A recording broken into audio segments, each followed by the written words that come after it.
Muy bien, el tema que quiero compartirle hoy se llama Tenemos un problema. ¿Cómo se llama el tema? Yo creo que esta semana mi familia salió aburrida porque cada año era Tenemos un problema. Y todos, ¿qué? Tenemos un problema. ¿Qué? Tenemos un problema. ¿Pero cuál es el problema? Diga, ¿qué? Y les decía cuál era el problema. Y después se ponían a pensar, ay, bueno. Tenemos un problema. ¿Cuál? Y les decía cuál era el problema. Y decían, sí. Tenemos un problema. Dígale que está a su lado, tenemos un problema. Dígame, yo recuerdo cuando era niño, las mejores telenovelas eran las mexicanas. ¿Sí se acuerda de eso? ¿Sí se acuerda que hubo un tiempo atrás donde las mejores telenovelas que habían o que presentaban, por lo menos en los únicos dos canales de televisión que habían, ¿cuáles eran? Canal A, es televisión. ¿Y cuál era el otro? Canal 1. Los dos canales de televisión, habían otros por ahí, pero esos casi no los miraban, que son los de que siempre la gente nunca casi mira, que son Señal Colombia, y perdónenme los de Señal Colombia por decir eso, ¿no? Pero es verdad, casi no los miran. Y entonces sí, ha venido cambiando, ahorita ha ido viendo un poco más popular. Ahora, hace un tiempo atrás, las mejores telenovelas que habían eran las mexicanas. Yo me acuerdo de niño, todos los días sentarme con mis amadas hermanas a ver una novela que decía, a mucha honra, María la del barrio soy. ¿Se acuerda? ¿Sí se acuerda? Y aparecía por la televisión, la historia databa de una chiquilla que era marginada y que vivía por ahí en las calles, de pronto va a trabajar a la casa de alguien, luego la botan, termina ella siendo como la heredera de todo. Era una historia hasta bien interesante y uno se ponía a pensar, ¿será que ese tipo de cosas sí pueden llegar a pasar? Porque cuando ya se iban a casa, o sea, la mayoría de las novelas, cuando el romanticismo florece entre una pareja, siempre hay oposición. Y la oposición en esas novelas era, no te puedes casar, María Fernanda de los Santos. ¿Por qué, Camilo Cifuentes de la Rosa? Porque él es tu hermano. Y terminaba todo el mundo, ¿cómo así que son hermanos? Claro, el papá de él es el mismo papá de ella. Y terminaba uno como con tristeza y decía, pero es que hacen bonita pareja, sí, pero es que es el incesto, son hermanos. Y uno terminaba diciendo, no, pero que se casen, sería muy bonito. Oiga, se ponía uno como sentimental, ¿no? Recuerdo hace unos años atrás ver la única película en cine de niño que vi, se llamó El Arracada. Yo recuerdo, yo tengo en mi memoria irme en un bus de esos grandotes, de esos verdes con amarillo, ¿se acuerdan de esos buses grandotes que habían en esa época? Y ir montado en el bus con mi familia, ver a uno de mis hermanos agarrado ahí del tubo del bus, porque íbamos a ver la película El Arracada. Y la historia databa de Vicente Fernández, que obviamente hacía un papel ahí, y el tipo tenía una arracada porque al papá le habían cortado la lengua, lo habían matado y uno le había quitado la arracada. Bueno, es una cosa loca. Eran películas que se veían en esa época y eran películas que llamaban la atención. Yo recuerdo algunas películas, algunas novelas también, vea, por ejemplo, Café con aroma de mujer, que las han querido reencauchar. Porque pues como la televisión colombiana de hoy en día ya no tiene tanta creatividad como antes, entonces han querido reencauchar las películas o las novelas anteriores, ¿verdad? La otra era La Potra Zaina, ¿se acuerda de esa novela? ¿Sí? La otra era Escalona. ¿Sí se acuerda de Escalona? ¿La vieron? Y la otra, que ya es un poco más moderna y que hasta el día de hoy le siguen sacando plata a esa novela, se llama Betty la Fea. Pero hoy en día las series más contundentes, más vistas, sobre todo por los jóvenes, y que ahora está en mucha tendencia, sobre todo en la plataforma de Netflix, y que se están viendo mucho, son los dramas coreanos. Yo no sé qué le ven a un poco de chinitos ahí y rasgados ahí donde se pico, hermano. Pero qué historia tan espectacular, pastor. Y me imagino que los que están aquí, varios ven series coreanas. Ahora, en la Biblia encontramos también la historia de una mujer enamorada. O sea, no solamente, yo creo que la mejor producción de novela de amor la encontramos en la Biblia. De hecho, es el libro de los cantares, el cantar de los cantares, que mucha gente cree que es un amor correspondido, el que Salomón habla ahí, y que es un amor correspondido, pero cuando usted encuentra la historia, se pone a analizarla, se pone a estudiarla, se da cuenta que Salomón es un amor, tiene un amor incorrespondido hacia una mujer. Ella no lo quiere. Ay, pastor, pero si él dice mi amado es mío y yo soy de mi amado, tiene que prestarle entonces atención. Lo que pasa es que Salomón se enamoró de una mujer muy hermosa, pero esa mujer estaba enamorada de un pastor. Y resulta que ese pastor, Salomón, perdón, se la lleva a ella, se la lleva para su harén, para que pues ella se enamore de él, pero siempre ella está pensando en su amor eterno, el pastor. Por eso cuando ella expresa en el cantar de los cantares, mi amado es mío y yo soy de mi amado, lo que está queriendo decir es: Salomón, no me vas a tocar porque yo le pertenezco a alguien. Mi amor es eterno hacia alguien. Qué interesante eso. ¿Sabía ese dato? No lo sabía. Hay que leer la Biblia, hermanitos. Hay que leer la Biblia. Ahora, la historia de esta mujer pues se encuentra ahí en el libro de Cantar de los Cantares, pero ahí encontramos una familia. Diga conmigo, familia. Ahí encontramos una familia. Ahí encontramos hermanos, ahí encontramos hermana pequeña, ahí encontramos hermano mayor, hermana mayor, ahí encontramos amores, ahí encontramos un montón de cosas, mucha simbología que cuando usted se pone a leer, usted no la entiende. Mucha gente no entiende ni Apocalipsis ni Cantar de los Cantares porque tiene un contenido alto en simbología. Entonces, cuando leemos, por ejemplo, allá en el libro de Cantar de los Cantares, vi yo 7 estrellas y 7 lámparas. Y uno se pone a pensar, ¿y qué serán las estrellas? La misma Biblia se responde, las 7 estrellas son 7 ángeles, las 7 lámparas son las 7 iglesias. Y cuando uno empieza a estudiar escatología, se da cuenta que el libro de Apocalipsis se vuelve fascinante, porque usted empieza a comprender lo que el libro de Apocalipsis está diciendo, aunque usted no lo comprenda a simple vista de manera literal. Por ejemplo, dice Juan que vio el gran dragón con su cola arrastró la tercera parte de las estrellas. ¿Qué arrastró el dragón?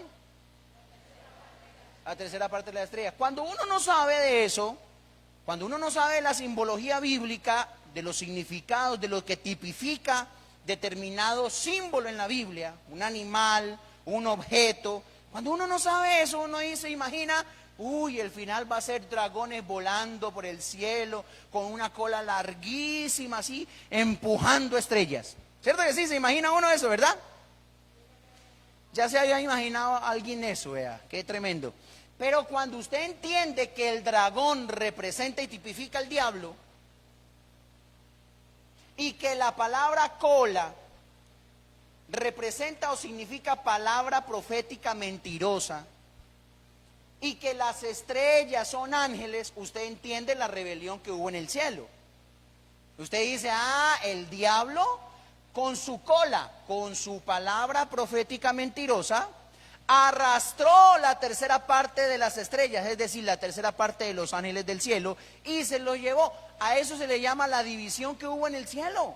Satanás se llevó a un grupo de ángeles a los que hoy en día se le conocen como demonios.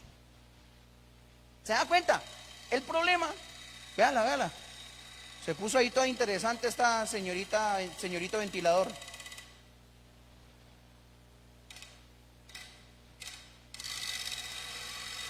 Ya apagamos la metralleta.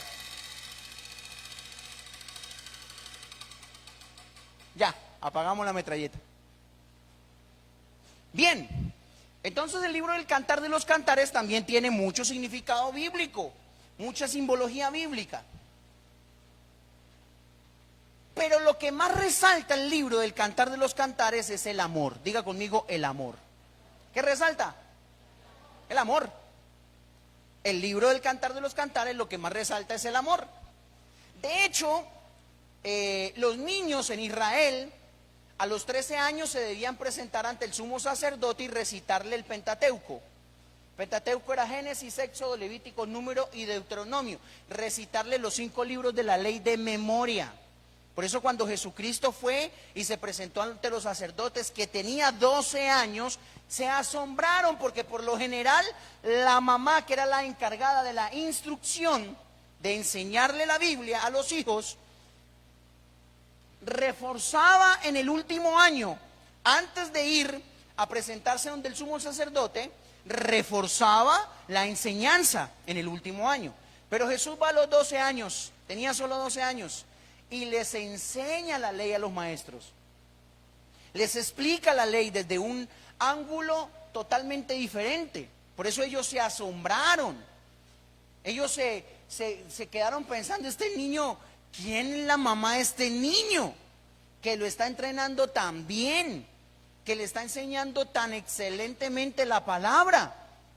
Entonces, los primeros 5 libros de la Biblia eran asequibles para los niños hasta los 13 años. Luego de ahí en adelante seguían otros libros, pero había un libro que no se le permitía leer a los hombres y a las mujeres, sino después de la mayoría de edad. La mayoría de edad eran los 30 años. ¿Y cuál era ese libro? El Cantar de los Cantares. No se lo permitían leer sino hasta que cumplían la mayoría de edad.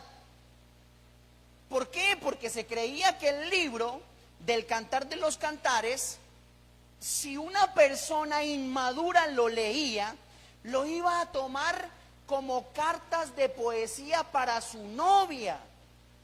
Y no habría de faltar el que utilizaba: las muchas aguas no podrán apagar este amor, ni lo ahogarán los ríos. Como muchas veces nosotros queremos dedicarle algo bonito a nuestra novia y le dedicamos el versículo de Cantar de los Cantares. Pero que desde el punto de vista bíblico era responsabilidad de aquellos a máximas autoridades de la ley no prestarles ese libro para que lo leyeran hasta que tuvieran la madurez de entender que la relación que se está hablando ahí en el Cantar de los Cantares no es la relación entre un hombre simplemente y una mujer simplemente, sino la relación de Dios y la iglesia. Diga conmigo: la relación de Dios y la iglesia. Ahora, el amor es la fuerza más poderosa del universo. La fuerza más poderosa del universo se llama amor. Por eso allá la Biblia dice que el amor cubrirá ¿qué? Multitud de ¿qué? De pecados. Otras versiones dicen que el amor cubrirá multitud de errores. Seamos realistas. Yo he conocido mujeres que han tenido unos amores, pero unos amores, que la han embarrado feo, pero feo es feo. Y la mamá de la muchacha le dice: pero mamita, despierte, yo no sé usted qué le ve a ese gordo barrigón, que no tiene gracia, tiene la cola chupada, y usted enamorada de él. Y la muchacha: ay mamá, es que él es el amor de mi vida. Amor cubrió multitud de defectos físicos, pero también de actitudes, de errores, porque está enamorada. También pasa con los hombres, no solamente con las mujeres. Hay unos hermanos que se casan, que son elegantes, acuerpados, lindos, chuscos, bellos, y se casan con unas mujeres que son hermosas,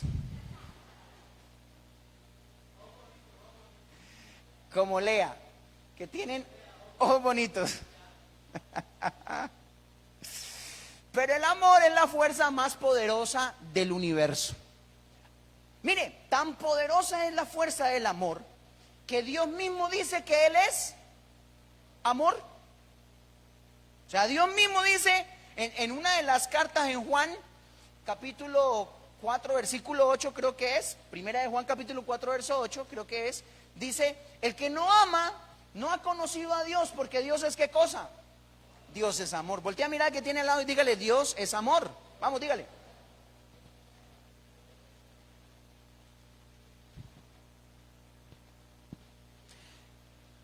la tarea de nosotros como cristianos es que nuestro corazón pueda ser llenado o pueda ser lleno del amor de Dios. Pero ojo aquí, tú puedes tener el amor de Dios en tu vida como una prioridad, pero el amor debe ser perfeccionado. Usted puede tener mucho amor, pero si su amor no está perfeccionado, tenemos un problema. Hay un problema. El amor debe ser perfeccionado. ¿Por qué digo esto? Porque allá en el primer libro de Juan, capítulo 4 también, verso 18 ahora, vamos a mirarlo, y usted me va a ayudar a leer. Dice así el versículo, mire, Juan 4, 18, dice así: en el amor no hay ¿qué? No hay temor, sino que el amor a secas. No, dice el perfecto amor. O sea que hay amor perfecto y amor no tan perfecto y amor imperfecto. ¿Se entiende? ¿Cierto que sí? Porque si aquí habla de un amor perfecto que tiene un actuar y que por causa de ese amor perfecto sucede algo, ¿qué sucede? ¿Qué sucede? Dice, el perfecto amor echa fuera el temor. En esa versión la palabra temor se debe entender como miedo. En otras palabras, el perfecto amor echa fuera el miedo. Pero venga, discúlpeme, le voy a decir algo. Si usted lleva 10 años, 15 años en la iglesia, viene fielmente todos los domingos, se sienta en una silla, dice amén, gloria a Dios, aleluya, levantan las manos, se sabe todas las canciones de memoria, pero en las noches tiene que dormir con la luz prendida, discúlpeme. A usted no se le ha perfeccionado el amor en el corazón. ¿Sí me entiende, verdad? O sea, usted es un cristiano, un hermano en Cristo que todo lo puede en Cristo que lo fortalece. Pero cuando ve una cucaracha se descompone, grita, se sube a la mesa, dice ¡auxilio! Es porque tiene miedo. Eso quiere decir que el perfecto amor no le ha echado el miedo. Y no es por culpa del amor, sino que el amor no ha sido perfeccionado. ¿Cuándo se perfecciona el amor? Cuando pasamos tiempo en la presencia del Señor. Allí el amor comienza a perfeccionarse. Le voy a poner un ejemplo sencillo. Los niños aman. Sí aman los niños. Pero ellos no tienen la perfección, el amor perfeccionado. Porque no tienen la percepción de qué tipo de amor tienen. Yo recuerdo que de niña, mi hija, que ahora tiene 15 años, cuando tenía 4 añitos más o menos, yo lo dije un día, mi amor, un día tú vas a ser grande, te vas a casar. Y dijo, no, yo me voy a casar con usted, papi. ¿Se puede eso? No se puede. Ella lo decía porque me amaba y me sigue amando tal vez. ¿Sí o no? Pero ese amor no estaba perfeccionado. Porque creía que amarme a mí era casarse conmigo. ¿Y cuántos niños no hay que le dicen al papá o a la mamá, mami, yo me voy a casar contigo? Lo dicen porque su amor no está perfeccionado. Ahora, ¿qué es perfeccionar el amor? Que el amor madure a tal punto de que pueda discernir qué está bien y qué no está bien. ¿Se entiende, verdad? Que el amor madure. Ay, Dios mío. Dios mío bendito. Ejemplos de amor perfeccionado: cuando el amor madura, cuando el amor crece, cuando el amor evoluciona. Cuando suceden esas tres cosas, el amor se está perfeccionando. Se está perfeccionando. Mire, yo hace un tiempo me senté con un señor que me dijo, pastor, yo me casé con mi esposa por interés. Así me lo dijo clarito el tipo. Le dije, ¿cómo así que por interés? Yo sí, mi esposa, ella trabaja, su familia tiene comodidades, yo vengo de un barrio pobre del centro de la ciudad. Y ella de clase alta, ¿no? Entonces el tipo dijo, no, pastor, la verdad yo me casé con ella, pero ella no me gustaba, me dijo. Yo me casé por interés. Y con el tiempo tuvimos una discusión, pasaron los años, tuvimos una discusión. Y ella se sentó conmigo y muy amablemente me dijo, mira, si lo nuestro no va a funcionar, mejor separémonos, me dijo. Digo, pastor, yo sentía ahí que se me partía la vida. Y ya no por interés, sino porque yo sentía que sin esa mujer no podía vivir. Pastor, ahora yo siento que la amo. Hay un pequeño error en la gente y la gente está esperando que el amor nazca. Es que no me nace amarlo, pastor, dice alguien por ahí. Es que, mamita linda, el amor no nace, el amor se construye. ¿El amor qué? Se construye. Si usted está esperando amar a alguien, tal vez no le nazca nunca. Si está esperando que le nazca, tal vez nunca le van a hacer amar a alguien. El amor se debe construir. Hay un libro muy bueno que me gustaría que de pronto usted algún día tuviera la oportunidad de leerlo, no sé si lo ha leído o no. Se llama Los 5 lenguajes del amor. Y expresa de qué tipo de amor tiene una persona con sus actitudes, con sus acciones, con su forma de ser. Son lenguajes de amor. Ahora, el amor debe ser perfeccionado. Así que la historia de la mujer del Cantar de los Cantares es una historia de amor que va en evolución. Diga conmigo, en evolución, hasta que se perfecciona. Va en evolución hasta que madura, hasta que se perfecciona. Sin embargo, hay una partecita que está allá en el libro de Cantar de los Cantares, capítulo 8, versículo 8, que lo vamos a estar mirando, que me llama mucho la atención, porque recuerde que le dije que en el Cantar de los Cantares hay varios personajes. Está Salomón, que representa y tipifica al Señor en algunos aspectos. También el pastor de aquella amada que quiere a su pastor, solo a su pastor y nada más que a su pastor, también representa y tipifica a Jesús. La novia, que representa y tipifica a la iglesia, pero también habla de una familia donde hay hermanos. De hecho, en algún momento aquella mujer expresa y dice, mis hermanos me pusieron a cuidar sus viñas y la viña que era mía yo no la cuidé.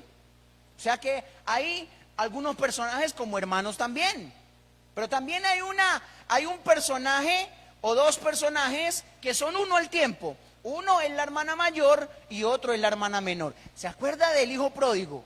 Cuando regresa el hijo pródigo, ¿qué sucede? Hay un hermano mayor, y el hijo pródigo viene a ser el hermano menor. Esto también se repite aquí en la iglesia. Ayúdeme a leer, por favor, Cantares 8:8, libro de Cantares, capítulo 8, verso 8. Y dice así, tenemos ¿una qué? Una pequeña hermana. ¿Qué versión es esa? Reina Valera. Dame la Biblia de las Américas, por favor, LBLA. Tenemos una pequeña hermana. Por aquí en esta versión dice, tenemos una hermana pequeña y todavía no tiene, ¿qué no tiene? Pechos. No tiene pechos. No los tiene. ¿Qué haremos por nuestra hermana el día en que sea pedida? Entonces, toda esta semana estuve molestando a mi familia diciéndole, tenemos un problema. ¿Cuál? Tenemos una hermana pequeña que no tiene pechos. ¿Y qué haremos el día que sea pedida? ¿Pedida para qué? Veámosla en la Nueva Traducción Viviente, por favor. Vamos a mirar para qué era pedida. Mire lo que dice en la Nueva Traducción Viviente. Vamos a ver para qué es pedida. Dice así: tenemos una hermanita, ¿cómo? Demasiado joven, ¿para qué? Para tener pechos. ¿Qué haremos con nuestra hermana si alguien pide casarse con ella? Miren la preocupación ahí. Tenemos una hermanita demasiado joven. ¿Y qué haremos con nuestra hermanita? Porque no tiene pechos. ¿Qué haremos con nuestra hermanita si la piden para matrimonio? Entonces aquí se pone interesante. Volvamos a la Reina Valera o a la Biblia de las Américas. Se pone interesante. Porque cuando usted se pone a leer, uno dice, pero ¿qué necesidad habría de meter eso? Esa intimidad, esa infidencia de la niña dentro de la Biblia. Porque eso es una infidencia. Es una intimidad de ella. ¿Cuál es la intimidad de ella? No tiene pechos. Es una hermana pequeña que no tiene pechos. Entonces yo quiero que usted entienda que cada mujer que aparece en la Biblia a modo de personaje está representando o tipificando algo, lo mismo que cada hombre. Por ejemplo, en el libro de Génesis aparece Abraham con Isaac. Y Abraham va a ir a sacrificar a su hijo Isaac. Abraham representa y tipifica a Dios el Padre. Isaac representa y tipifica a Jesucristo el Hijo. Por eso llevaba la leña en sus hombros, así como Cristo llevó la cruz del madero en sus hombros. Isaac iba a ser ofrecido en sacrificio, así como Jesús se presentó en sacrificio. Por eso Isaac le pregunta a Abraham: papá, llevamos la leña, llevamos el fuego, ¿y dónde está el cordero? ¿Dónde está el cordero? Y esa pregunta nunca se la pudo responder a Abraham. Esa pregunta la responde Juan el Bautista cuando dice: he aquí el Cordero de Dios que quita el pecado del mundo. Abraham no le pudo responder esa pregunta. Porque cuando usted va a la Biblia, usted encuentra que cuando Abraham intenta sacrificar a su hijo y el ángel le dice: detente, y él se detiene, ¿qué era lo que había trabado atrás? No era un cordero, era un carnero, y carnero es diferente a cordero. Entonces no se respondió la pregunta: ¿dónde está el cordero? Abraham solamente le dice: no te preocupes, hijo, el Señor proveerá. El Señor se proveerá de cordero. Y esa pregunta la responde Juan el Bautista cuando dice: he aquí el Cordero de Dios, Él es el que quita el pecado del mundo. Dele un aplauso al Señor, por favor. Él es el que quita el pecado del mundo.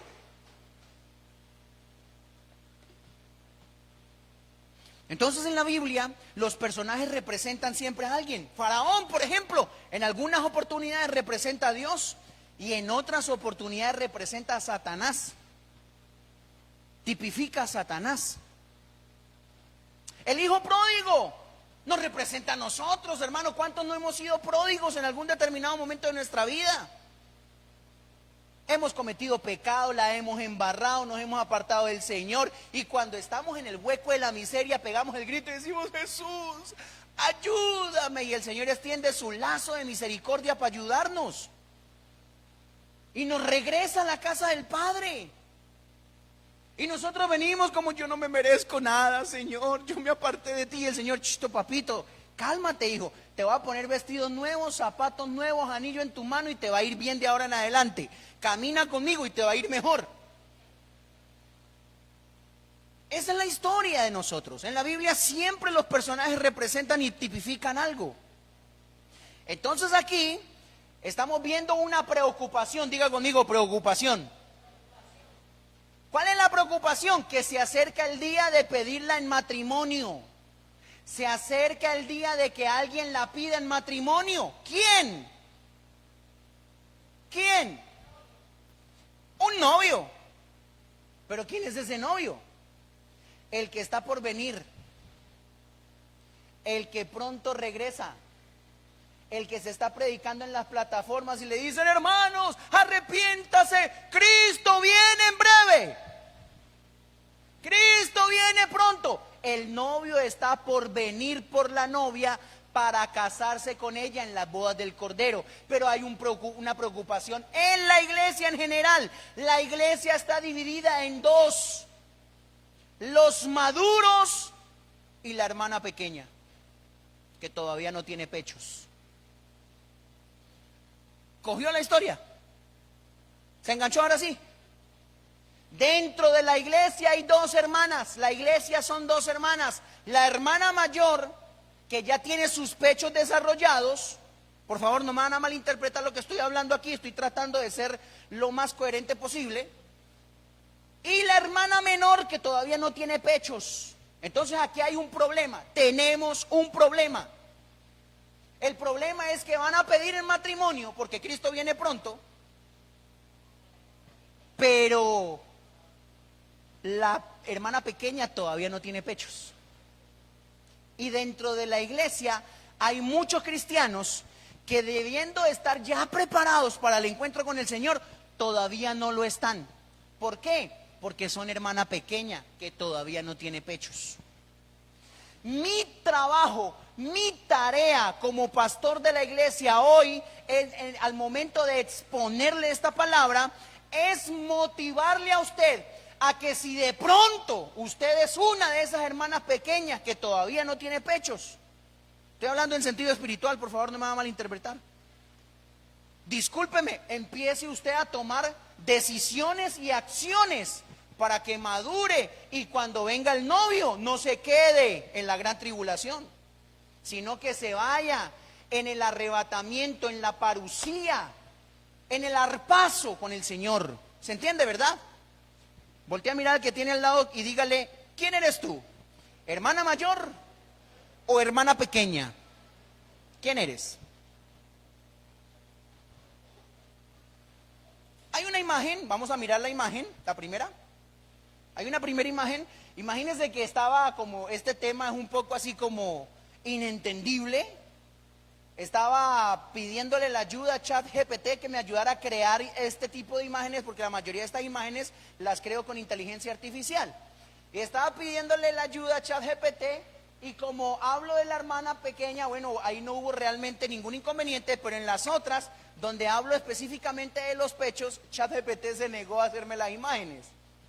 Me dijo que no me las hacía porque eran imágenes muy sexuales, muy dicientes sexualmente hablando. Entonces me tocó decirle: bueno, ChatGPT, muchas gracias. Entonces, la hermana pequeña, ¿quién es la hermana pequeña? Amplíalo, por favor, mi amor.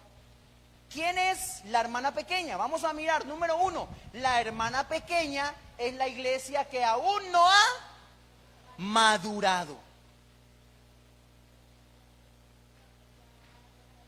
¿Cuándo yo sé que una iglesia no ha madurado? Cuando llegan las fiestas de San Pedro, papi.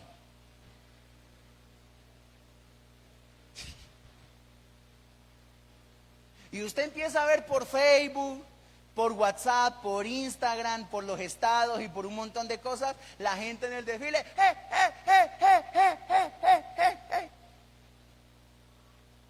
Chema Pale, Chema Pale, Chema Pale. Pero aquí en la iglesia ni cantan, que porque les da pena.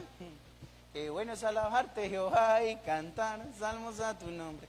Oiga, y uno dice: venga, pero esta hermanita pequeña, este hermanito pequeño, ¿no ha madurado? ¿Lo mueven las fiestas? ¿Lo mueven? No, es que viene la combinación perfecta. Va a estar Silvestre Dangond, va a estar fulano de tal, va a estar sutano, va a estar mengano, va a estar perencejo, y yo no me la puedo perder. No, no, no, no. ¿Por qué pasa eso? ¿Quién es esa persona? Esa persona es el que tiene un pie en la iglesia y otro pie en el mundo. ¿Quién es esa persona? Una persona inmadura, espiritualmente hablando. Entonces, allá arriba en el cielo, perdón, aquí abajo en la tierra, la gente se está desgastando diciendo: Cristo viene pronto, Cristo viene pronto. ¿Sabe que ya no nos creen ni siquiera el mensaje?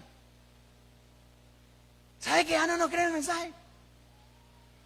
Yo estaba predicando en el parque en Restrepo, Cristo viene pronto. Cuando terminé, me paré a hablar con una persona, me dijo, oiga, ¿hace cuántos años se fue el Señor Jesús? Me dijo. Ya yo me imaginé para dónde iba la conversación. Yo le dije, ya más o menos unos 2000 años, o un poco más, le dije yo. Dijo, oiga, y todavía no ha venido, pero ustedes todavía afirman que Cristo viene pronto, ¿cierto? Yo le dije, Cristo viene pronto. Yo le dije, ¿y por qué? Entonces me dijo, ¿y por qué se ha demorado tanto? Así con una sonrisita medio picarona, ¿por qué se ha demorado tanto? ¿Quiere que le diga por qué cómo me puedo sentar? Yo no me iba a sentar a explicarle a él por qué se ha demorado tanto, pero ¿quiere que le explique a usted por qué se ha demorado tanto? Porque aquí en la iglesia nos desgastamos diciéndole a la gente, Cristo viene pronto, y la gente sigue viviendo normal, como si no pasara nada. ¿Quiere que le diga por qué? ¿Por qué se ha demorado tanto? Porque Él está listo para venir, pero mira para la iglesia y dice, uy, más de la mitad son hermana pequeña que todavía no tienen pecho. Yo quiero ir por ella para traérmela y casarme con ella, pero todavía no es madura. Si me voy ahorita a la tierra por la iglesia novia, se va a quedar más de la mitad de la iglesia. Entonces el Señor es un matemático por excelencia. El Señor dice, yo no voy a perderlos, voy a dejar que maduren un poquitico más. Voy a dejar que la hermana pequeña madure un poquito más. Entonces, ¿quién es la hermana pequeña? La iglesia que no ha madurado. Oiga, gente dentro de la iglesia y no madura. Llevan años viniendo a la iglesia, hermano, y se pierden. Uno los ve por ahí tomando. Dios le bendiga, pastor. ¿Sí? Yo siempre le digo a la gente que yo tengo un amigo que un día me invitaba a sus fiestas para orar por sus empleados, por sus colaboradores, y él llegaba y decía, damas y caballeros, ahora les presento al pastor, mi pastor, él es mi pastor. Bienvenido, pastor Oscar. Él es el pastor donde yo me congrego. Y uno decía, qué vergüenza, hermano. ¿Y uno qué piensa ahí? Yo no puedo agarrar al hermano y decirle, filisteo incircunciso, pecador. No, yo lo estoy entendiendo. ¿Sabe por qué? Porque él quiere al Señor, quiere buscarlo, pero todavía le falta madurar porque es hermana pequeña que todavía no tiene pechos. Todavía no tiene pechos. Segundo, la hermana pequeña es la iglesia que le falta discipularse. ¿Usted puede creer que hay gente que todavía no sabe qué es Pentateuco? Si hiciéramos un examen ahorita y cogiéramos a uno por uno y le preguntáramos cuáles son los libros del Pentateuco, yo creo que más de uno se raja. ¿Cierto?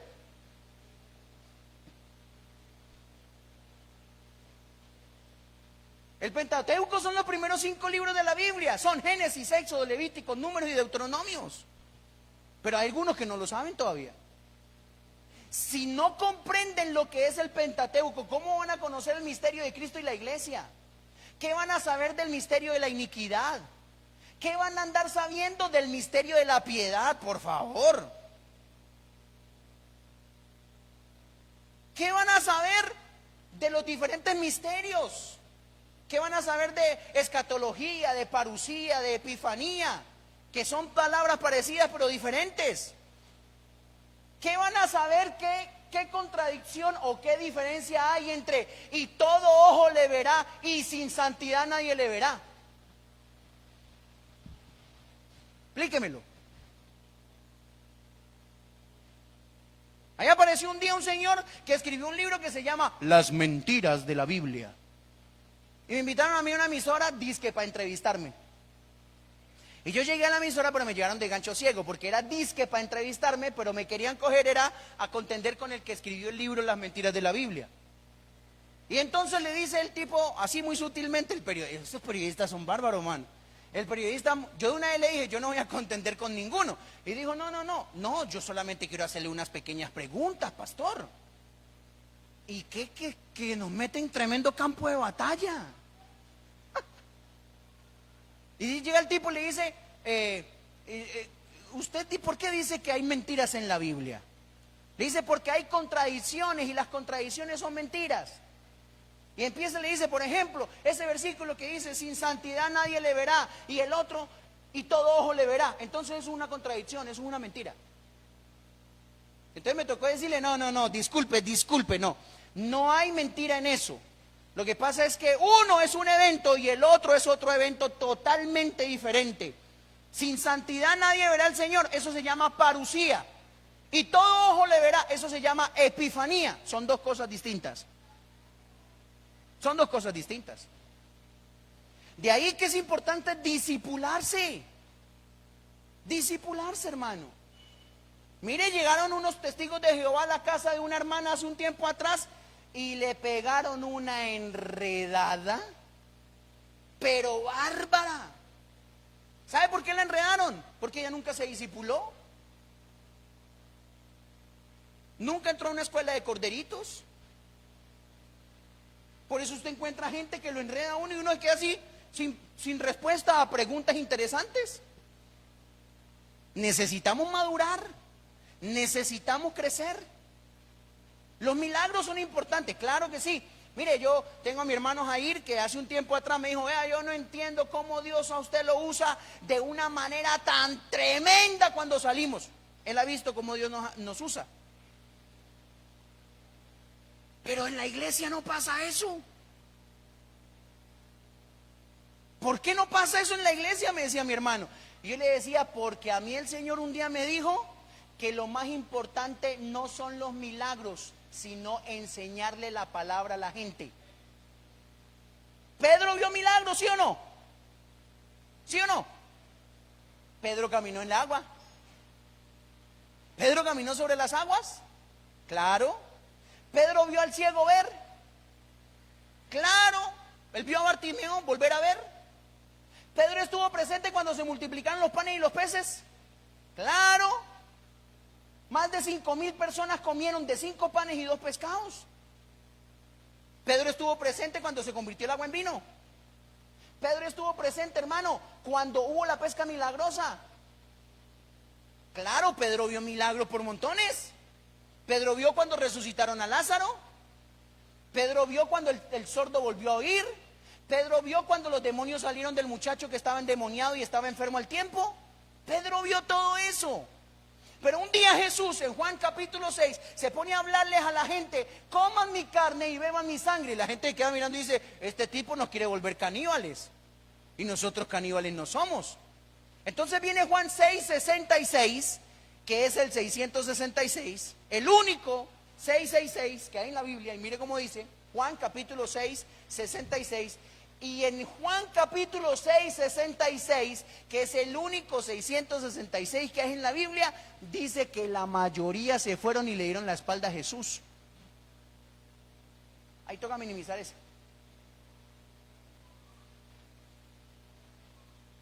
Mire, vea, desde entonces muchos de sus discípulos, ¿qué hicieron? Volvieron atrás y ya no andaban con él. Entonces, ¿qué es el 666 en otras palabras? Cuando le damos la vuelta, le damos la espalda a Jesús y ya no andamos con él. Entonces Jesús se queda mirando a sus discípulos y le dice a los 12, porque estos también eran discípulos. Y se apartaron de Jesús. Entonces Jesús voltea a mirar a los 12 y le dice, ¿ustedes también se quieren ir? Pues váyanse. Y se para Pedro y le dice, ¿a quién iremos? Si solo tú haces milagros, si solo tú sanas a los enfermos, si solo tú sanas a los ciegos, si solo tú sanas a los sordos. No le dijo nada de eso. Si solo tú tienes palabra de vida eterna. Denle un aplauso al Señor, por favor.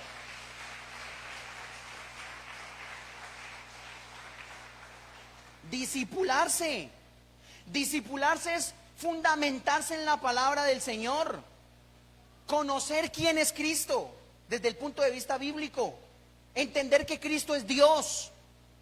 Eso es discipularse, para que no nos anden enredando cualquier sinvergüenza que coge la Biblia, 3 versículos y nos enreda. No, necesitamos conocer lo que la palabra enseña para poder fundamentarnos en la palabra. Pero mire, sigue hablando la hermana menor, la hermana pequeña. Estamos viendo quién es la hermana pequeña. Número 1, la que no es madura. Número 2, la que no se ha discipulado. Número 3, la hermana pequeña es la iglesia que debe poner como prioridad, ¿qué cosa? ¿Qué cosa? Las cosas de Dios. Levante su mano derecha y diga conmigo, la hermana pequeña es la iglesia, que debe poner como prioridad las cosas de Dios. O sea que no tiene como prioridad las cosas de Dios. No tiene como prioridad las cosas de Dios. Y encontramos dentro de la iglesia montones de gente así. De pronto un domingo uno extraña al hermano fulano. ¿Ves qué le habrá pasado al hermano fulano? Siguiente domingo, extrañamos al hermano fulano. No vino el hermano fulano. Siguiente domingo, 3 domingos sin ir a la iglesia. No vino el hermano fulano. Vamos a llamar al hermano fulano, ¿qué pasó? ¿Aló, hermano fulano? Hola, pastor, ¿cómo está? Bien, hermano fulano, ¿cómo le ha ido? Está enfermito, se encuentra mal, necesita ayuda. ¿En qué podemos servirle? No, pastor, estoy re bien. Entonces, ¿por qué no ha venido el domingo al culto, hermano? No, lo que pasa es que tenía un aseo en la casa, pastor. La hermana pequeña tiene aseo en la casa y deja de ir al culto porque no le alcanzó lunes, martes, miércoles, jueves, viernes, sábado y sábado para hacer el aseo. Tiene que buscarlo precisamente el domingo para hacerlo el domingo a la hora del culto. No, pastor, es que tenía que pegar unos ladrillitos aquí, como es que mire, vea, y como tenía que pegar unos ladrillitos, pastor. Y buscó el domingo, el día de encontrarse con el Señor, buscó el domingo para pegar los ladrillos. Buscó el domingo para lavar el carro. No puedo creerlo. Cambió la bendición que el Señor le quiere dar a usted por estar lavando el carro el domingo. No, es que ya estaba bien sucio, pastor. Hermano, ahí me doy cuenta que a usted todavía le falta madurar. Usted es hermana pequeña, porque sus prioridades son cualquier otra cosa, menos las cosas de Dios. ¡Qué tremendo! ¡Qué tremendo! Es que se dañó la chapa de la casa, pastor, y tocaba arreglar la chapa de la casa. Es que, pastor, tocaba hacer esto. Es que, pastor, tocaba hacer lo otro. Óigame, cuando llega el tiempo de las excusas, cualquier excusa barata le sirve a la gente para dejar de congregarse. Ahí es donde uno se da cuenta que es, hermana. Ay, no, usted no me contesta porque está penoso conmigo. ¿Es hermana qué? Pequeña. Es hermana pequeña, que todavía no tiene pechos. Mire que yo me estoy demorando mucho en esto y yo tengo que avanzar. Siguiente, vea.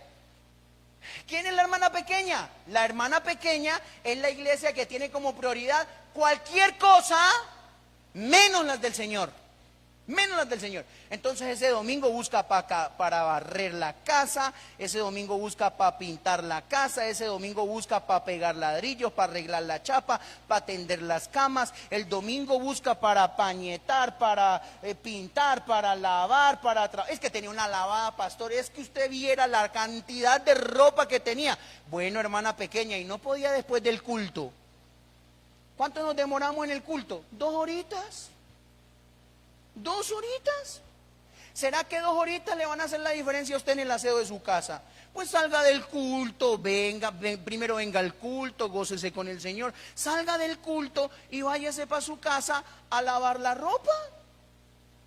Tan fácil. Se llama prioridades. Prioridades. ¿Cuál es tu prioridad? ¿Cuál? Cristo. Si tu prioridad es Cristo, te digo, excelente, vas bien. Si tu prioridad no es Cristo, te comento, hermana pequeña, ya pronto vienen al matrimonio. ¿Y qué vamos a hacer si tienen los pechos pequeños? ¿Qué vamos a hacer si tienen los pechos pequeños? Mire, otro, ya, voy terminando con esa imagen. Mire la última. Tiene como prioridad cualquier otra cosa, menos. Ah, no, ya están todos sentidos conmigo. Yo como que voy a predicar porque ya. Bueno, fue un gusto haber compartido con ustedes hoy porque ya están todos enojados. Perdónenme entonces, perdónenme en la vida pues. Volvamos a cantar es 8:8, más bien.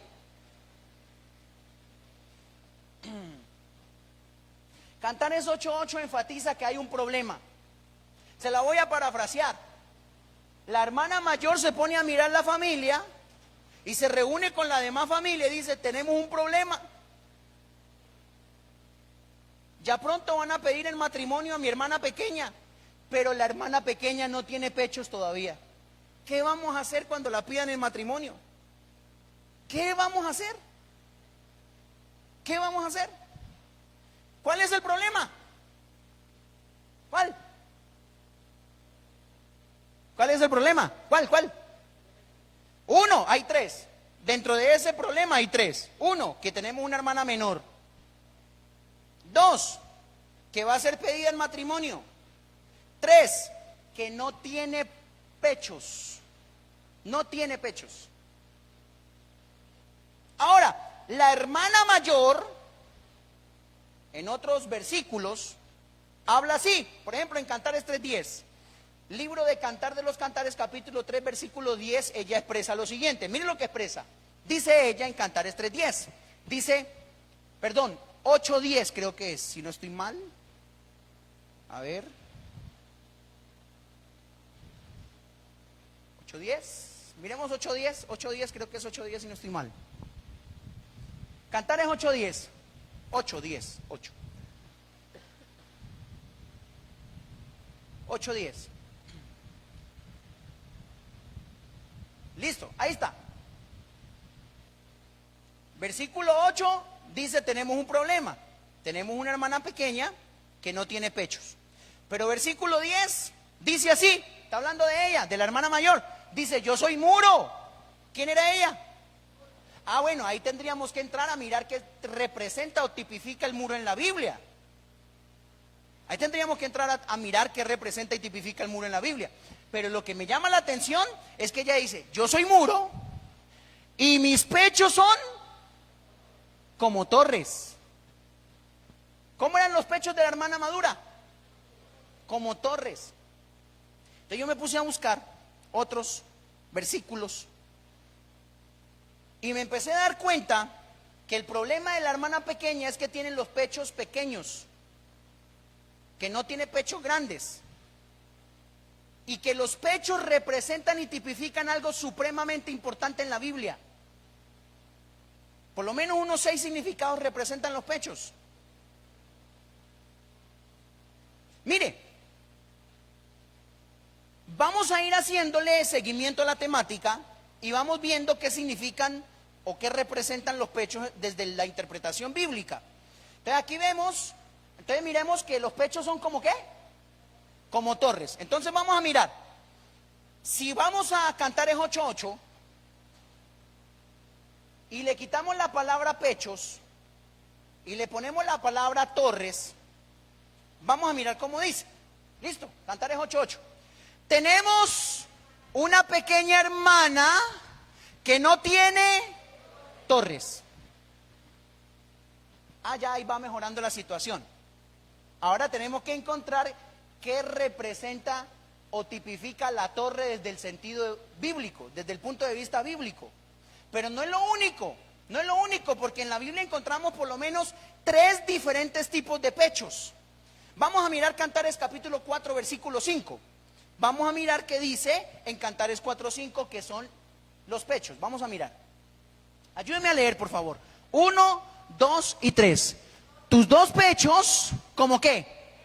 Como gemelos de gacela que se apacientan entre lirios. O sea, volvamos otra vez a Cantares 8:8 y ahora no le vamos a decir solamente torres, sino que le vamos a agregar la palabra gacela.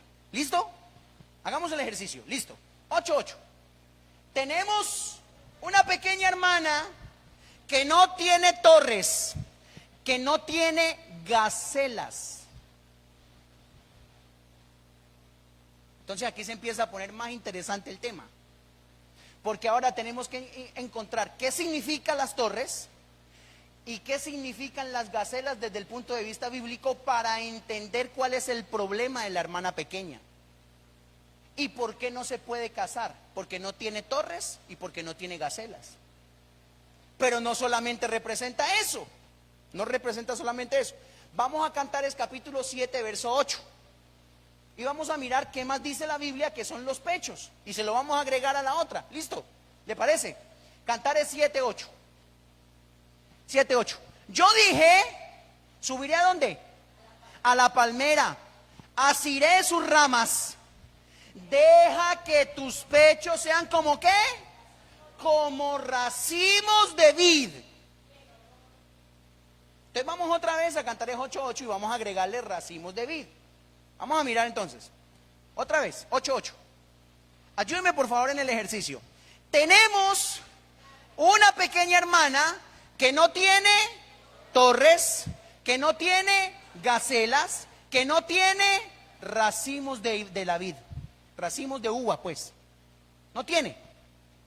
Entonces ya se incrementa el tema, se pone más interesante, porque necesitamos entender qué son las torres, qué son las gacelas y ahora qué son los racimos de la vid. Vamos a entrarle con toda.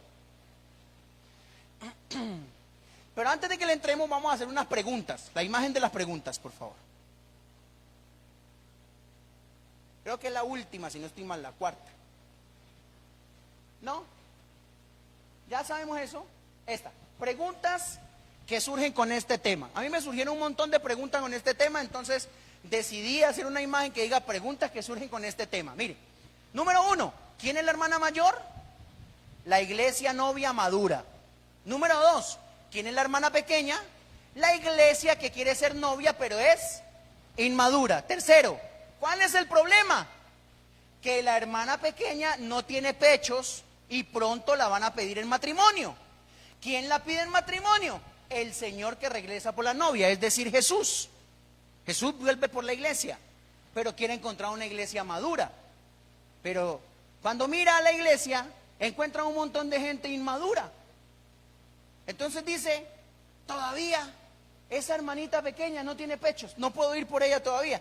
Y por eso es que Cristo no ha venido por la iglesia todavía, dándole oportunidad a que todos maduremos. ¿Estamos bien? Entrémosle aquí. Los pechos como torre. Pechos como torre. Si usted está tomando nota, tome nota de esto. ¿Qué representan los pechos? Número 1, torres. Número 2, gacelas. Número 3, racimos de uva. Pechos como torre. Miremos eso.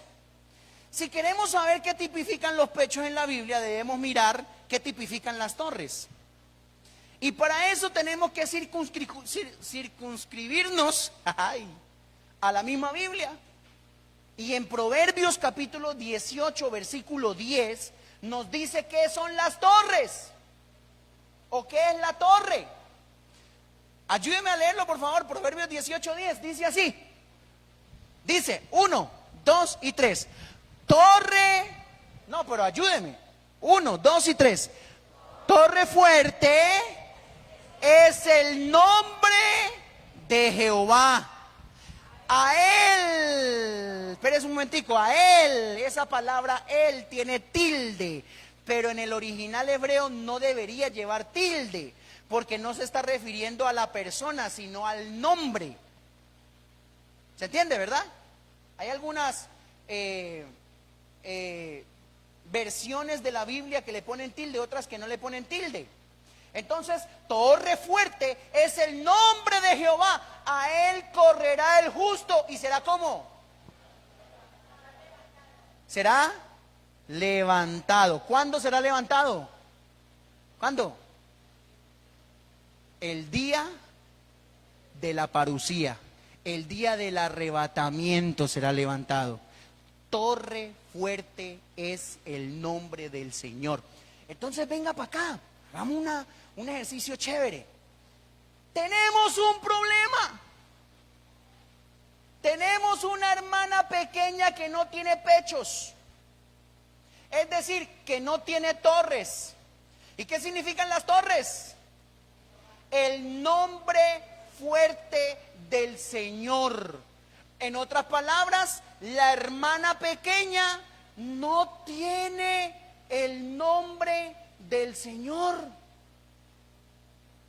No tiene el nombre del Señor. Entonces yo aquí tengo que hacerle una pregunta. Cuando te congregas en la iglesia, ¿por quién vienes? ¿Por el predicador o por el Señor? Porque a mí se me hace muy tremendo que hay gente que dice, ah, no va a predicar el pastor Oscar. ¿Quién predica? El pastor fulano. Ah, no, yo por allá no voy. ¿Qué pasó ahí? ¿Cómo le decimos a ese hermano? Hermano o hermana pequeña, que no tiene torres, no tiene pechos, no tiene el nombre del Señor como prioridad. Discúlpeme, Dios puede y quiere hablarnos a través de cualquier persona que se pare en este púlpito o en cualquier púlpito a compartir la palabra. ¿Por qué tenemos esa absurda, perdóneme por favor, pero por qué tenemos esa absurda preferencia? ¿Por qué nos tiene que dar sueño con un predicador y con el otro no? ¿Por qué? Porque tenemos un problema. No estamos siguiendo el nombre del Señor, estamos siguiendo el nombre del pastor fulano. Tenemos un problema. Un problema. Un día me llamó una señora, pastor, necesito que por favor venga a la clínica a orar por mi mamá que está muy mal, por favor colabóreme, pastor. Yo le dije, mi hermanita, de mil amores lo haría, pero no estoy en la ciudad, ¿le puedo mandar un pastor? Ah, no, pastor, a mí me gusta como ora usted. Le dije, pues ahí sí me da pena, hermana, pero no puedo ir. Es que yo quiero que usted le ponga las manos encima. Ah, disculpe, entonces el problema ya es otro. El problema es que están endiosando a una persona y no están teniendo en cuenta el nombre del Señor. ¿Sí? La Biblia dice que pondremos las manos sobre los enfermos y ellos serán sanos. Usted puede poner las manos sobre los enfermos y la gente va a ser sana. Usted no necesita que el pastor vaya a orar por el que usted debe orar. Usted mismo puede orar. Usted mismo puede orar. Fíjese eso tan tremendo, que ni siquiera las iglesias de doctrina insana, de doctrina equivocada, hermano, lo ven viable. Pues ellas dicen, necesitamos el nombre del Señor. Mire, ahí está en Isaías. Vamos a ver qué dice en Isaías. Creo que está en Isaías 4, sí, 4:1. Vamos a mirarlo. En Isaías capítulo 4, versículo 1, mire lo que dicen estas iglesias. Mire lo que dice, mire lo que dice. Dice, echarán mano de un hombre. ¿Cuántas mujeres? 7 mujeres. Ah, pastor, de eso quería que me hablara. Ya nos vamos entendiendo. Se está poniendo buena la prédica. No, discúlpeme, pero acuérdese que le dije que las mujeres representan a la iglesia, ¿verdad? Ahí no está diciendo que un hombre puede tener 7 mujeres, porque en el Nuevo Testamento Pablo dice que el hombre debe ser marido de una sola mujer. Muy bien. ¿Usted por qué dice ahí eso? Porque el hombre del que echan mano es Jesús. Y las 7 mujeres representan o tipifican 7 iglesias. Pero son 7 iglesias que no quieren a Jesús, ni hacer la voluntad de Jesús, sino solamente el nombre de Jesús, la fama de Jesús. Mire. Echarán mano de un hombre 7 mujeres en aquel tiempo diciendo, mire qué dicen ellas, nosotras comeremos de nuestro pan. O sea que no necesitamos la Biblia, por eso nos inventamos el libro del Mormón. O sea que como no necesitamos la Biblia, por eso nos inventamos el Santo Corán. No necesitamos la Biblia, tenemos el Tipitaka de Buda. No necesitamos la Biblia, tenemos los manuales alternos del yoga y de todo tipo de libros que aparentemente le llaman sagrado. Porque ellas quieren su propio pan. No quieren el pan de la palabra, quieren su propio pan.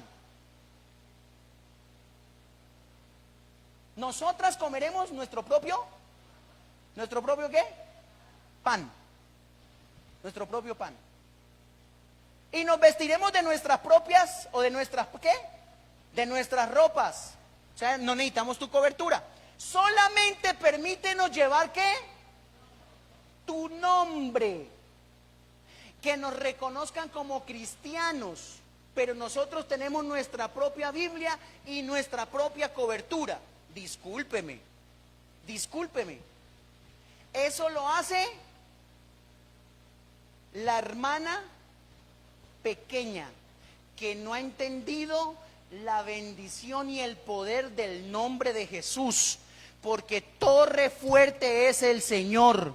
A Él correrán los justos y Él los levantará. ¿Cuántos dicen amén? Denle un aplauso al Señor, por favor. Voy terminando. Ya miramos qué son las torres. Que no tenía la hermana pequeña, pechos. O sea, no tenía torres. Pero también dice la Biblia que los pechos son gacelas. Vamos a mirar gacelas entonces. En Cantares 4:5, Cantares capítulo 4, verso 5, ya lo leímos hace un rato. Dice que tus pechos son como dos gacelas. Las gacelas, desde el punto de vista bíblico, representan varias cosas. Número 1, representan gracia. ¿Qué representan? Gracia. ¿Qué más representan? Belleza. ¿Qué más representan? Elegancia. ¿Qué más representan? Velocidad. ¿Qué más representan? Ternura. O sea que si no tenía gacelas, no tenía gracia, belleza, elegancia, velocidad y ternura. Hermano, ¿usted puede creer que hay hermanos dentro de la iglesia que no tienen ternura? Tenemos un problema. Tenemos una hermana pequeña que no tiene ternura. Porque no tiene gacelas, o sea, no tiene pechos. No tiene ternura. Por eso le da lo mismo 8 que 80 que alguien venga nuevo y que alguien se vaya y nunca más vuelva. Le da lo mismo 8 que 80. Le da lo mismo, hermano. Le da lo mismo. Pero lo que más me llama la atención es una historia que está en Hechos capítulo 9, verso 36. Vamos a leerlo en la Biblia de las Américas. Hechos 9:36. Mire lo que dice el pasaje.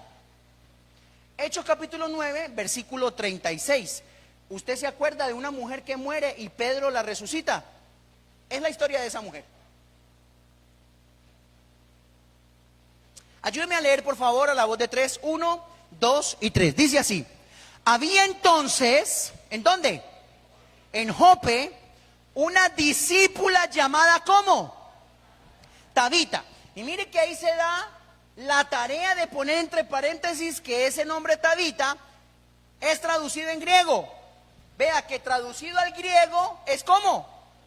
Dorcas. Diga conmigo Dorcas. Otra vez diga conmigo Dorcas. ¿Usted sabe lo que significa la palabra Dorcas? Significa gacela. Eso significa Dorcas. Gacela. Entonces tenemos un problema. Tenemos una hermana pequeña que no tiene pechos, es decir, no tiene torres, no tiene Dorcas, no tiene gacelas. Y lo que más me llama la atención de este pasaje es las características de Dorcas. Mire cómo era Dorcas. Mire, esta mujer era ¿cómo? Rica, ¿en qué? En obras buenas. Hay obras buenas y hay obras malas. ¿Usted es rico en cuál de las dos? ¿Obras buenas o obras malas? ¿En cuál de las dos es rico? Porque esta mujer era rica en obras buenas. Era rica en obras buenas. Y de caridad que hacía continuamente. O sea, ella hacía obras buenas y hacía obras de caridad. No es lo mismo. No es lo mismo. Unas son las cosas buenas, las obras buenas, y otras son las obras de caridad. Entonces, mire, tenemos un problema. Tenemos una hermana pequeña que va a ser pedida en matrimonio, pero no tiene Dorcas, es decir, no tiene gacelas, es decir, no tiene obras buenas, es decir, no tiene obras de caridad. Señoras y señores, dentro de nosotros mismos tenemos un problema como iglesia, porque vivimos en una burbujita donde solamente nos importa lo que está pasando con nosotros y no estamos mirando afuera que hay gente que se está perdiendo y que está necesitando. Sí, hay gente que tiene necesidades. Hay gente que tiene necesidades. Lo pueden decir los hermanos que fueron conmigo a este evento que tuvimos bueno, por allá donde estuvimos, me olvidó hasta el nombre ya, Restrepo. Lo pueden decir, lo feliz, lo bonito que se siente es poder trabajar, vender pan de yucas. Mire, nos fuimos a vender pan de yucas. Bueno, yo los hacía, yo no me fui. Yo los hice y yo los mandé a vender pan de yucas. Y ellos se fueron, recorrieron las calles de Restrepo vendiendo pan de yucas, vendiendo tortas. Y con el dinero llegaba la hermana Margarita y contaba, mire pastor, nos ganamos tanto, esto nos alcanza para tantos mercados. La felicidad que hay en el corazón de una persona cuando hace una obra buena o una obra de caridad, hermano. Eso es algo fantástico. Pero lastimosamente nosotros estamos tan ocupados que hasta se nos olvidó hacer obras de caridad. La iglesia de hoy en día no hace obras de caridad. Discúlpeme, yo conozco mega iglesias donde entran miles y miles de millones de pesos, pero no tienen ni siquiera un proyecto de vivienda para la gente de la iglesia necesitada. ¿Cómo me gustaría a mí, hermano? Yo siempre se lo he dicho a los más cercanos, le he dicho, si un día Dios nos bendice en la iglesia y trae finanzas de manera ilimitada que podamos cumplir sueños, yo quiero regalarle casa a hermanos de la iglesia que no tengan. Yo quiero comprarme un terreno grande y construir un proyecto de vivienda, desarrollar un proyecto de vivienda y darle una casa a los hermanos que no tengan. Mira, hay gente que paga arriendo y se ve a gata pagando arriendo, hermano. Pero discúlpeme, por lo contrario, tenemos iglesias que en vez de ser Dorcas y ayudar al necesitado, le quitan lo poquito que tienen al que no tiene. Yo conozco iglesias de aquí de Neiva, hermano, donde la gente ha ido a llevar las escrituras de su casa y la gente se ha ido a pagar arriendo después de tener casa. Porque le prometieron un día que si tú traes una casa, Dios te va a multiplicar y te va a dar 3. Ahí tenemos dos problemas. La mentira del que enseñó la falsa doctrina de la prosperidad, la mentira de ese, y la ingenuidad y la ambición del otro que por tener una quería tener 2 más. Yo conozco iglesias aquí en Neiva donde le han quitado casa a la gente. Carros, les han quitado carros. Motos, les han quitado las moticos. Yo conozco pastores que se paran en el púlpito y dicen, el Señor me dice hoy puso el Señor un reto, trae todo lo que tienes en tu bolsillo. Gente que recién le pagan la quincena, se mete la mano al bolsillo y se va corriendo y lo pone en el altar, porque según eso Dios le habló al pastor. Y Enrique, perdónenme la expresión, y tal vez se van a enojar conmigo muchos de los que aparentemente son colegas, igual no me importa, porque la verdad hay que decírselas en la cara a la gente. Pero discúlpeme, un día si usted, pastor, ha hecho eso, un día se va a presentar delante del Señor y va a tener que dar cuentas, porque en vez de ser Dorcas, en vez de ser Gacela, en vez de ser de aquellos que ayudan al necesitado, en vez de ser de aquellos que abundan en buena obra, estás mirando qué le quitas al que no tiene. Discúlpeme, hermano, Jesús no era así. Jesús no era así, por eso yo amo a Jesús. Porque yo encuentro en Jesús a alguien diferente. Levante su mano derecha y dígale, Señor, ayúdame a ser Dorcas, a ser Gacela, a ayudar al necesitado, a que abunde en buenas obras y en obras de caridad. Que cuando alguien, Señor, requiera mi ayuda, yo pueda extenderle la mano. Ayúdame, Señor. Dígale, provéeme, Padre. Dígale, Padre, trae la bendición financiera a mis manos para ayudar al necesitado. Te lo pido, por favor, en el nombre de Jesús. Amén. Denle un aplauso al Señor, por favor.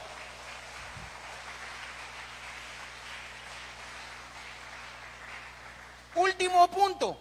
Yo podría sacarle más puntos a este tema, pero último punto. Último punto. Pechos como torres, pechos como gacelas y pechos como racimos de uva. Cantares 7:8 habla de los racimos de uva.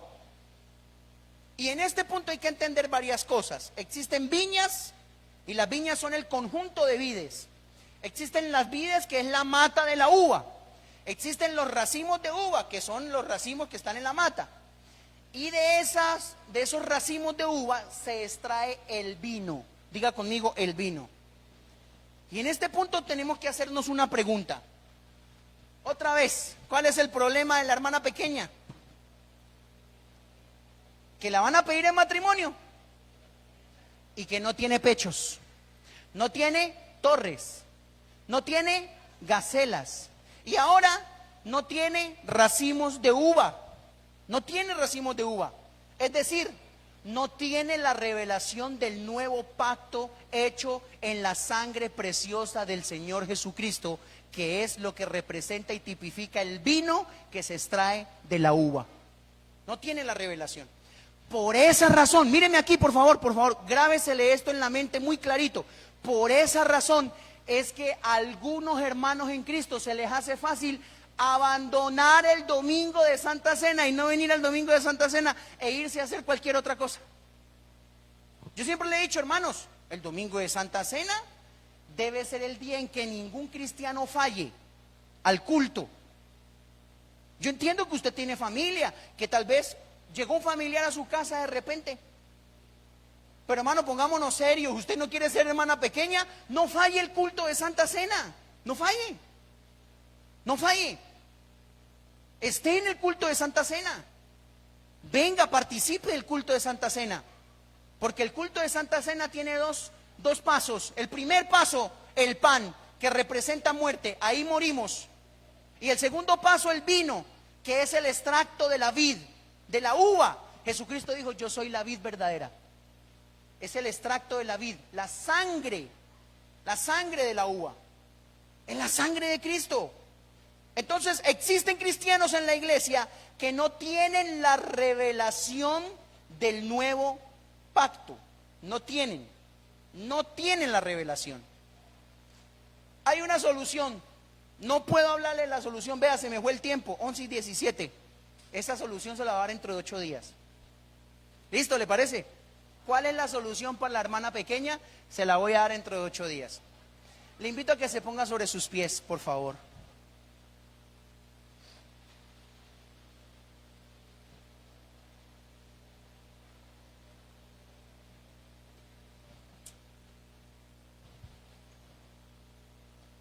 No, mire, faltaba 1, 2, 3, 4.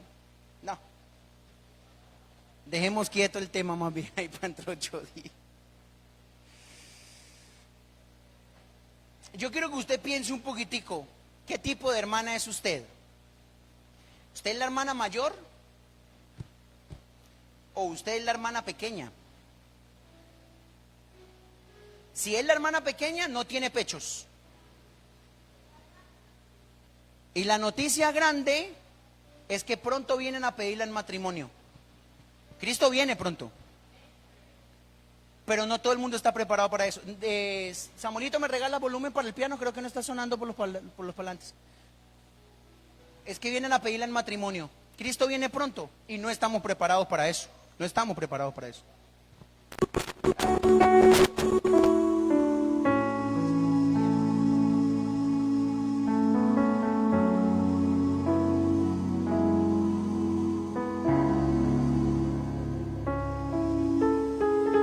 Tenemos un problema dentro de las iglesias del mundo entero, la iglesia de Cristo, y es que tenemos una hermana pequeña que todavía no tiene pechos y el rey ya viene a casarse, pero ella no está preparada, no tiene torres, no ha conocido el poder del nombre del Señor, que no es el pastor, es Cristo, que no es el líder, es Cristo, que no es el hermano diácono, es Cristo, que no es la iglesia en general, es Cristo, es Cristo. Si te congregas en la iglesia es por Cristo, no porque te cae bien el pastor, ni porque el pastor es chusco y elegante, barbadito, así lindo, no, es por Cristo, es por Cristo, te congregas por Cristo. Si no, pierdes el tiempo. Si no te congregas en la iglesia por Cristo, pierdes el tiempo. Pierdes el tiempo. Pierdes el tiempo, hermano. No tiene torres, porque no reconoce el nombre del Señor. No sabe que en el nombre del Señor se echan fuera los demonios. No sabe que en el nombre del Señor se echan fuera las enfermedades. Y cuando le duele la cabeza, corre al acetaminofén, corre al ibuprofeno. Nos pasa, a todos nos pasa. Yo quiero invitarle a usted a que confiemos en el nombre del Señor, a que dejemos de ser hermana pequeña y tengamos torres. Tengamos torre fuerte, es el nombre del Señor. Tenemos un problema, tenemos una hermana pequeña, pero no tiene gacelas. O sea, no tiene pechos, no tiene gacelas. Dorcas abundaba en obras buenas, era rica en obras buenas. Oiga, tan bueno que le digan, este man es rico en obras buenas. Rico. Mire, tan buenas eran las obras de Dorcas que quedó escrita en la Biblia. Era rica en obras buenas y en obras de caridad. Que su oración de hoy en adelante sea: Señor, provéeme para ayudar y bendecir. Yo quiero que Dios me provea para bendecir a la gente. Mire, a mí se me hace, mire, yo como pastor tengo contacto con mucha gente y a mí se me acerca mucha gente y a veces digo: Señor, ¿cuánto? Yo le digo a mi esposa: ¿cuánto me gustaría tener para ayudarle a esta persona? Porque sé que son personas que necesitan realmente, que tienen un sueño, una meta, un proyecto.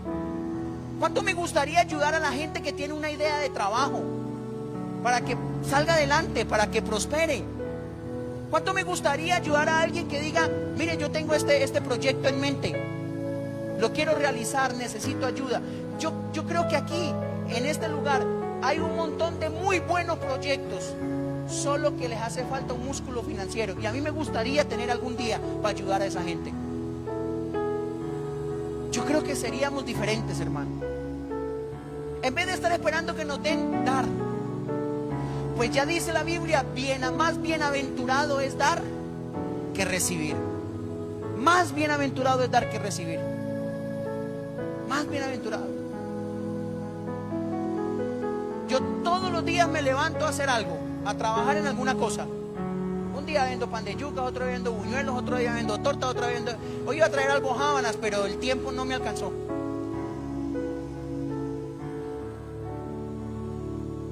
Pero mi proyecto es ayudar al que necesita. Hermano, ¿qué tan bueno fuera eso? Tenemos un problema.